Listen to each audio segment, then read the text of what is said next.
Hello, you guys, ladies and gentlemen. We're back with another edition with the Brick by Brick discussion. And for this message, we're going to be talking about how to minimize distractions. I have my brother, Andre.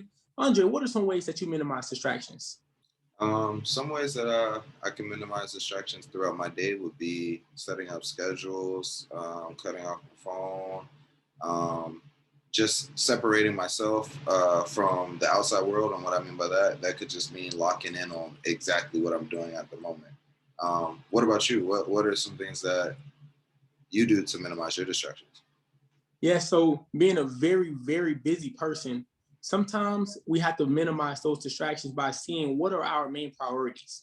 And each and every day, I take a list or I'll get a piece of paper and I write down a list. What do I need to accomplish for today?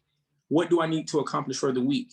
Most times in life, we don't realize that certain things are distractions, such as social media, such as multiple phone calls, or even the family and friends that we keep in our circle that's maybe hindering us for achieving those different goals that we need to accomplish. So for myself personally, I'll sit back and I'll say, man, what am I spending a lot of my time on?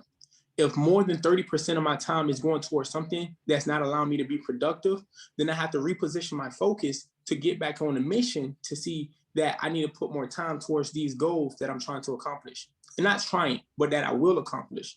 So another way that I minimize distractions is going back into my cell phone.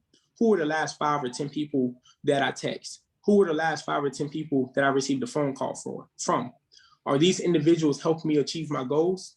Are these people motivating me or inspiring me to keep pushing? Are these people holding me back?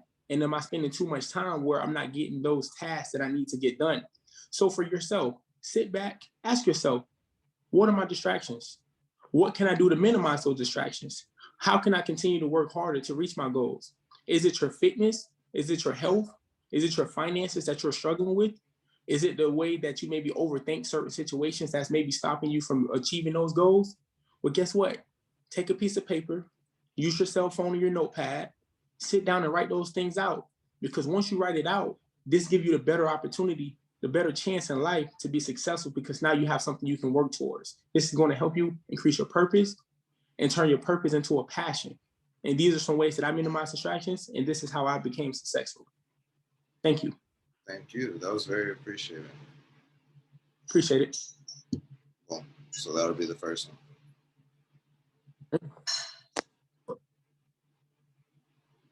Okay, and we can go into the next one.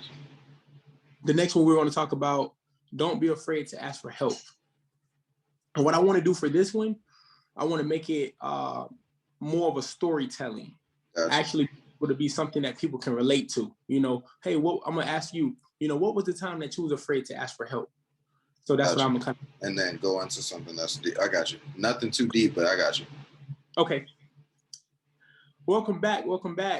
Myself, Gerald Hearns, Andre Patterson with GB Podcast, myself representing Brick by Brick. We're here to talk to you today about not being afraid to ask for help. Andre, when was there a time that you was afraid to ask for help? I think a very big time that I've been afraid to ask for help was building credit. And what made that a little bit more difficult for me to want to ask for help is because I had someone, well, my parents, of course, well, I won't just say someone, had someone in my life, like my father, able enough to say, hey, this is the direction that we can take. But not knowing anything about credit, and not hearing that in the household growing up, that's something that made me fearful to ask about.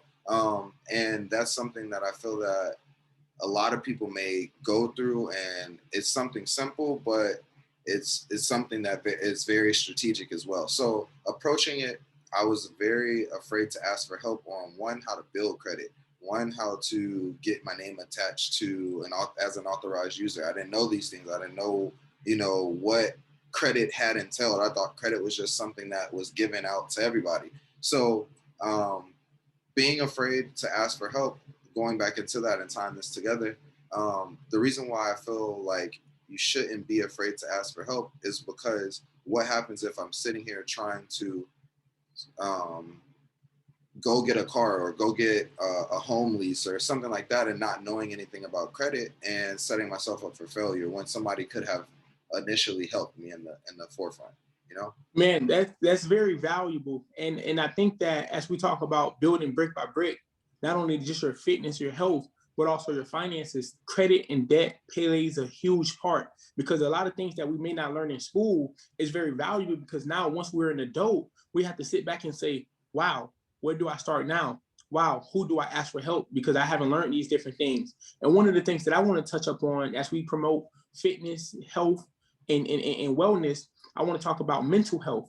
I think so many times in life, each of us go through problems, whether if it's depression, whether if it's adversity, whether if it's a situation that may be happening in your family or your relationships or finances.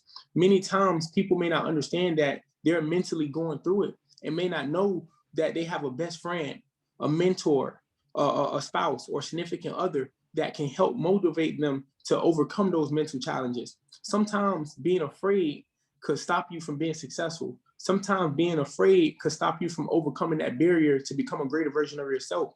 So guess what? I'm here to tell you, don't be afraid. Go through your cell phone, see who you can trust. Go to your cell phone, see that who you can call on to help you go through those tough challenges. Because guess what? We cannot do it alone. Myself, I've been through a lot of phases of adversity. I've lost close friends. I've lost opportunities. I've also made the most of opportunities. But one thing about it, I went back to my contacts and I say, let me see who can I ask for help. One thing in life, do not be afraid of the answer no. Use the answer no to motivate you to want to find an answer, to find a way, to make a way. And those moments right there is where the biggest warriors become successful, because real champions know how to win a championship. And this is myself and Andre Patterson here with another edition to educate you, motivate you, and inspire you to not be afraid to ask for help. Thank you. Stay tuned for our next video.